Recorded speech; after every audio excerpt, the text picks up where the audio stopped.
Hey Nick, check this out. Pretty cool, right? I watched the video you uploaded on this channel for improving video quality with free software available to anyone, and I have to say, thank you for the tips. They've helped out tremendously, as I'm sure you can already tell.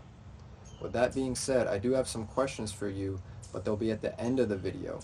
For now, I'd like to focus on another topic we discussed recently. How do you drown out your inner monologue? There's a lot to unpack in that sentence alone, but let's start with the premise I proposed to you initially, and that's music. I sent you a TikTok video by the user Hunty with 3 Ys, and his argument was this. Music is the problem within our society. He argues that if you stop listening to music, you can watch and feel your mind completely reset itself. Within every time period, the lifestyle that people embodied was typically a direct reflection of the music that they listened to.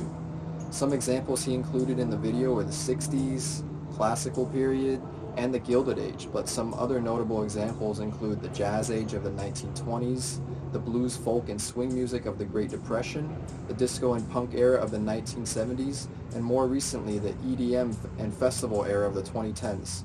Feel free to name some more in the comments. He then went on to extrapolate that this is happening to our society currently, and that most people listen to music daily as a coping mechanism to avoid thoughts that we don't want to hear. He argues that not we specifically, but collectively as a society, are tuning out reality, and that if we were to sit in the presence of our own thoughts, that we would not like what our thoughts entail. I encourage all of you watching this video to check out the video for yourself because there's more he talked about, and it's very interesting and thought-provoking. So, is it a good or a bad idea to drown out your own inner monologue? Well, to me it depends on how you're doing it. It's certainly helpful to quiet your inner monologue in situations where you're stressed, overwhelmed, or being counterproductive. However, sometimes it's not a good idea to drown out your inner monologue.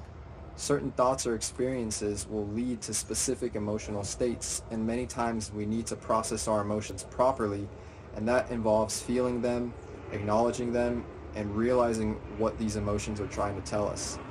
If we're constantly drowning out our inner monologue to avoid difficult thoughts or emotions, we're bypassing the chance for growth and self-understanding. Ignoring these emotions in the short run may give you temporary relief, but it can lead to bigger issues down the line. A lot of the time, our inner monologue can give us clues and feelings as to what's really going on inside of our complicated minds and bodies. Now, all of this is great and all, but how does it pertain to music, you might ask? Well, originally we talked about music, but I'd like to give you and everyone watching a compiled list of both healthy and unhealthy mechanisms that we all use to potentially quiet our inner monologue. Some of these you may already be familiar with, and some may be new to you, or you just never saw them in that light before. Notice that some of them may even repeat depending on the context of usage.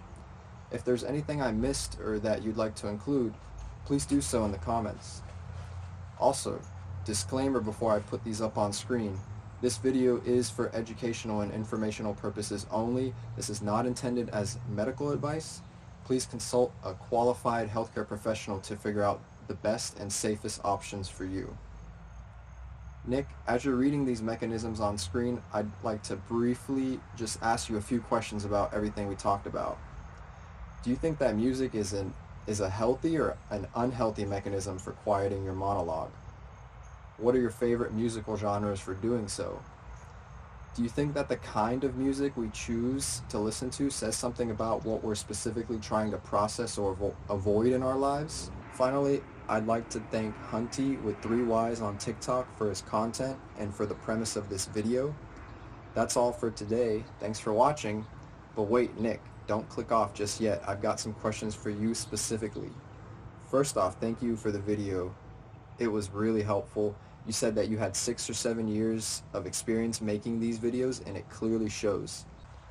First off, you mentioned that natural lighting is best and that buying sources of lighting can be expensive. Do you think that a ring light with a phone stand is an affordable and reliant source of lighting for, let's say, indoors and outdoors? Second, what is a good talking speed?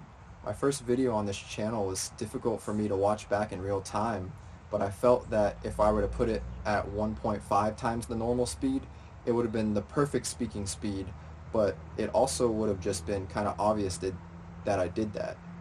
What do you think? Thanks again for watching.